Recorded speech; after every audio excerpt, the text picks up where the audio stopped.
Welcome back to Conversations about Bookbinding, It's great to be here. produced right here in Erie, Pennsylvania by Bookforge, The one and only. and carefully curated by Edward Patrick Krantz. The honey badger binder himself? Today, Yes. we are going beyond the covers Deeper. and taking a deep dive into the often overlooked, Absolutely. crucial world of bookbinding adhesives. Glue. Cool. Zicky stuff that holds it all together. It's funny how something as seemingly simple as glue Right. can make or break a book. Oh, absolutely. And we're not just talking about sticking things together. It's so much more than that. We're talking about longevity, The lifespan of a book, restoration, bringing those old treasures back to life, even the kinds of structures you can create. like boxes and slipcases. The possibilities are endless. I don't think people often think about how the choice of glue I know, right? has a ripple effect on pretty much every aspect of a book's life. It's the unsung hero, Literally. holding it all together. A weak or acidic glue can lead It's to disaster. pages becoming brittle, Crumbling. bindings falling apart. The worst nightmare for a book lover. And when it comes to restoring old books, Ah, those precious antiques. using the wrong adhesive can cause. More harm than good. So important to match the original glue as closely as possible. Absolutely. It's crucial for preserving those historical treasures. So we're not just talking about slapping some glue on and calling it a day. Not at all. There's a real science And an art. to choosing the right adhesive for the job, Couldn't have said it better myself. and the history of bookbinding glues. Oh, it's fascinating. It's really interesting how those types of glue have evolved over time. You know, it makes you think. Early bookbinders didn't have access to All the fancy synthetic stuff we have they today. had to rely on. What nature provided. So take me back in time. Back to the basics. What were those ancient bookbinders using? Okay, so picture this. I'm ready. You're an ancient bookbinder. Okay. And you're trying to hold your creations together. I need something sticky. You've got animal hides, Mm. fish bladders. You're boiling them down Wow. to extract the glue. That was the reality. Really hands-on. For bookbinders in ancient and medieval times, That's amazing. animal-based glues. Okay. They were the workhorse of the trade, Along with? along with starch pastes, Through the fray. wheat, Okay. rice, Yeah. or corn. So resourceful. Right. But were those early glues You're wondering about their effectiveness. any good? Well, they had their limitations, of course. I can imagine. Animal glue, strong as it was, Yeah. susceptible to moisture, Oh. could attract pests. Oh. And over time, it would become brittle. Not ideal. Starch pastes were a bit weaker, Okay. less durable, Right. but readily available and easier to work with. So it sounds like Trade-off a constant balancing act between strength, durability, and the limitations of the materials at hand. percep- And I'm sure bookbinders were always looking for something better. on the lookout for new and improved adhesives. Absolutely. So in the early modern period. We start to see some alternatives pop up. Like? Basin glue, Okay. derived from milk proteins, Interesting. and fish glue. Fish glue. Yep. I never would have guessed. It might sound a bit surprising. What was the appeal of fish glue? Well, Especially compared to, traditional animal glues. yeah. Fish glue offered some distinct advantages. Yeah. Durability in humid climate, Oh, makes sense. which would have been a major concern in certain regions. Right. It also had a relatively neutral pH, Okay. making it a safer choice for delicate materials. So each new type of glue Was addressing a specific need. or a limitation of the previous ones. Exactly. Innovation driven by practicality. And a desire for better materials. When did things start to shift? Towards the modern adhesives we use today. The Industrial Revolution. A major turning point. The rise of mass production And the need for quicker drying times. led to innovations like Dextrin, a modified starch, and eventually the game changer, I think I know what you're going to say. PVA glue, PVA glue. a familiar friend of School project. DIY enthusiasts. But I'm guessing there's a difference between the PVA we use For arts and crafts, and the kind used in professional bookbinding. you bet there is. Tell me more. Bookbinding calls for archival quality PVA, Okay. which is specifically formulated to be acid-free. To prevent Those dreaded yellowing pages. and brittleness over time. Exactly. Got to keep those books looking their best. Preservation is key. especially when you're dealing with valuable or historic books. Absolutely. And then there's hot melt adhesives. Oh, yeah, hot melt. They seem to be everywhere in modern bookbinding. Especially for processes like perfect binding. You're spot on. So they're ideal for High-speed automated production. There's a growing concern about the longevity of these bindings. They're great for mass production, but they might not stand the test of time. as well as some of the more traditional methods To trade-off. between speed and durability. In a way, yes. So that's where archival adhesives come into play. They're all about minimizing Acid migration, in deterioration. issues that some traditional adhesives can cause. Right.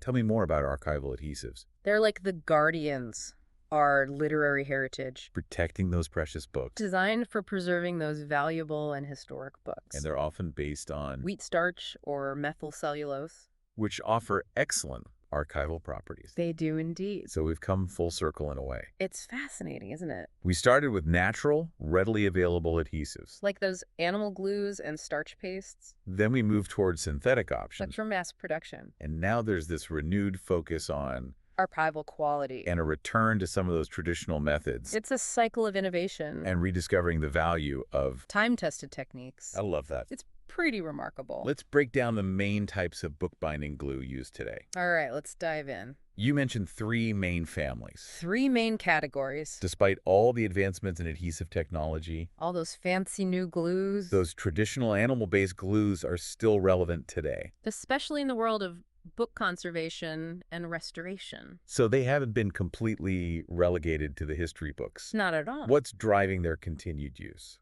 It's partly about authenticity, When working with older books. matching the original materials and techniques. But there's also a growing awareness of, The need for sustainable and long-lasting practices. and in that sense, Some of those traditional methods. they have a lot to offer. They really do. So what exactly are these animal-based glues made from? Okay, let's break it down. Still picturing. The boiling down of animal parts, Yeah. different parts of an animal, Okay. yield different types of glue. Interesting. Hide glue comes from the skin. The skin. Gelatin is derived from bones. Bones? Okay. And isinglass Isinglass. is made from fish bladder tissue. Wow. So each one has its own unique... Properties and uses. I can picture that a bit better now. Good. It's interesting how something we might consider waste Right. can be transformed into... Right. Valuable material. And hide glue is still widely used in... Woodworking. So it clearly has staying power. It does. It's a testament to the fact that Sometimes those traditional methods are still the best. for certain applications. Absolutely. So we've covered animal-based glues. Check. What about the plant-based options? Let's talk about those. What are some of the go-to adhesives in that category? 2 of the most popular are Okay, hit me the with it. methyl cellulose and wheat paste. Methyl cellulose and wheat paste. Both non-toxic, Good. acid-free, Even better. and they offer excellent archival qualities. So perfect for bookbinders. We want to be mindful of their books. in the environment. Absolutely. And they each have... Their own unique strengths. Tell me more. Methyl cellulose Okay. is often favored for delicate book repairs Why is that? because it's reversible. Reversible. You can actually dampen it to release the bond Wow. without damaging the paper. That's incredible. It's a pretty neat trick. What about wheat paste? Wheat paste. What is that shine? Oh, it's incredibly versatile. What? You can use it for paper-to-paper adhesion, Okay. creating strong bonds between boards, Huh? even for working with leather. Wow. Plus, it's very affordable. Nice. And you can easily make it yourself at home. Homemade glue. You got it. Tell me more. It's surprisingly simple. All right. I'm intrigued. You basically mix flour and water Okay. in a certain ratio Okay. and cook it until it thickens. Like making gravy. Pretty much. So I could whip up some bookbinding glue In your kitchen. right now. Absolutely. That's amazing. And that brings us to Our third family, of adhesives. the synthetics. Drum roll, please. I'm ready. PVA. Our old friend PVA It's a true superstar. in the bookbinding world. Strong, Yeah. non-toxic, Uh-huh. dries clear, Go to. and remains flexible even after drying. And that flexibility is... So important. You don't want the spine of your book cracking No one wants a cracked spine. every time you open it. It's a book lover's nightmare. And PVA is incredibly Versatile, different from with varying drying times and qualities. You've got your Standard PVA. for everyday use. And then there's Jade 403, Jade 403 the higher quality option. with a longer drying time. Ideal for those intricate projects. Where you need a bit more Wiggle room. before the glue sets. Exact. And PVA is water soluble. That's right. So easy cleanup. Accidental spills or smudges. No problem. Just wipe it away. You can even mix PVA With methyl cellulose. to modify its properties. That's a trick some bookbinders use. Like create Your own custom blended glue. tailored to your exact needs. Precisely. It's amazing to think about how each adhesive It truly is. has its own unique story. In purpose. It's a testament to the ingenuity Of bookbinders throughout history. always striving to find Best materials and techniques. preserve. And enhance their craft. It's pretty incredible. It is. And as technology continues to advance, who knows what innovative adhesives the future holds for bookbinding. Right. That's really exciting to think about what could be coming down the pipeline. But let's shift gears just a little bit and talk about how to actually choose the right glue for a specific project. Okay. With so many options available, it can be really overwhelming to know where to start. Absolutely. There are so many factors to consider. It can be a bit like being a detective, you know? Tell me more. You have to analyze the clues Okay. and pick the best tool for the job. I like that analogy. So you need to think about Okay. desired strength, Okay. flexibility, drawing time cost, and even your overall project goals. You know, are you aiming for historical accuracy, archival quality, or just a quick and sturdy fix? Right. So many things to consider. So let's break it down a bit. Yep. Let's say I'm trying to recreate a medieval style binding. Oh, very cool. What would be my go-to adhesive in that scenario? In that case, an animal-based glue would be the most authentic choice. Okay. Remember, those are the glues they used back then, and they can provide a truly period-appropriate look and feel. That makes a lot of sense. And what about a more modern project that requires a really strong bond, but I also need some extra time to adjust things before the glue sets? That's where Jade 403 PVA would really shine. Okay. It's known for its longer drying time and its higher quality, so it gives you that extra wiggle room to get everything perfectly aligned. Got it. So Jade 403 for strength and control. Mm. And now what about those of us who are just starting out in bookbinding? What would you recommend as a good beginner-friendly glue that's forgiving and works well with a variety of materials? Wheat paste is a fantastic option for beginners. It's reversible, meaning you can dampen it to release the bond, which is great for those inevitable mistakes. We all make them. Absolutely. It also dries flexible, and it's compatible with a wide range of materials. Plus, it's super affordable, and you can even make it yourself, so it's perfect for experimenting without breaking the bank. You mentioned making wheat paste earlier. Yes. And it sounds surprisingly simple. What's involved in that process? Really, it's just flour and water. Okay. The general rule of thumb is a 1-to-6 ratio of flour to water. Okay. So for every cup of flour, you'll use 6 cups of water. Easy peasy. You mix it all together and cook it over low heat, stirring constantly to prevent lumps, kind of like making gravy. Yeah. You'll know it's ready when it thickens to a paste-like consistency. Okay, so patience and stirring are key. But what if you need a thicker paste for a particular project? Can you adjust the consistency? Absolutely. You can, for a thicker paste, simply reduce the amount of water. Oh. So a 1-to-5 ratio or even a 1-to-4 ratio would work well for bonding boards or working with leather. Got less water equals thicker paste. Mm. We've got animal-based glues for historical accuracy, Jade 403 for strength and control, wheat paste for beginners, and those who love that reversible option that covers a lot of ground. It does. And remember, there's no one-size-fits-all solution in bookbinding. Right. The best glue for your project really depends on a variety of factors. Right. That's why it's so important to understand the properties of each type and to experiment to find what works best for you and your style. I love that spirit of experimentation. You know, trying new things and finding your own unique approach. Yeah. You mentioned earlier that you can mix PVA and methyl cellulose. Yes. Can you elaborate on that a little bit? What are the benefits of combining those two adhesives? Some bookbinders do this to fine-tune the properties of PVA. Okay. Adding methyl cellulose can extend the drying time, making it easier to reposition elements. Got it. It can also adjust the consistency to achieve a specific texture or flow. So you're creating a custom blended glue, basically tailored to your exact needs. That's pretty cool. And you also mentioned that methyl cellulose is great for delicate book repairs because it's reversible. Yes. Can you walk us through how to prepare and use methyl cellulose? Sure. Methyl cellulose comes in a powder form. Okay. You mix it with cold water according to the manufacturer's instructions. Then comes the challenging part. You have to wait. Wait for how long? It needs to sit for a while. To fully hydrate and thicken overnight is usually best, but Yeah. always check the manufacturer's instructions for specific guidance. Okay, so a little patience is required, but Oh. is it as straightforward as mixing and waiting, or is there more to it? Pretty much no cooking required. Okay, Once it's fully hydrated, you're good to go. awesome. Methyl cellulose is known for its smooth, even application, and it dries clear, which is a bonus. And the fact that it's reversible Yes. is a game changer, especially for delicate book repairs. Yes, it gives you a lot of control and peace of mind, Yeah. especially when working with valuable or fragile materials. You mentioned that you can dampen it to release the bond. Yes. What's the best way to do that? A small brush or a damp cotton swab works well for re-wetting methyl cellulose. Okay. Apply a small amount of water to the area where you want to release the bond. Let it sit for a minute or two to soften the adhesive, and then gently separate the materials.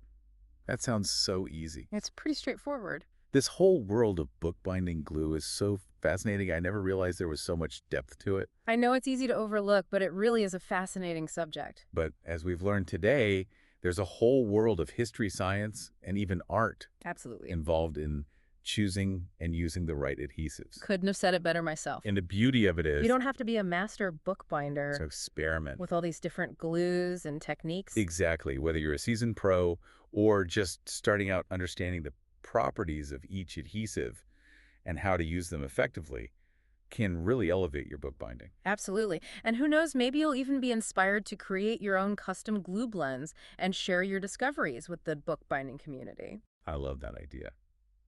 So as we wrap up our deep dive into the world of bookbinding glue, what are some key takeaways you'd like our listeners to remember? I think the most important thing is to approach glue selection with intention. Think about the specific needs of your project. Consider the properties of the different adhesives, and don't be afraid to experiment. Have fun with it. I love that. And remember, there are tons of resources available to help you along the way.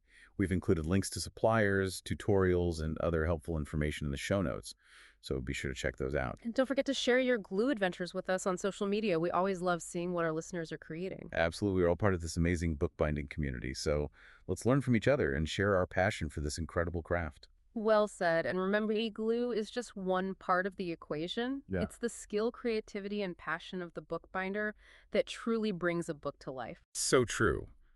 I think we've covered a lot of ground today, from the history of bookbinding glue to the intricacies of making your own.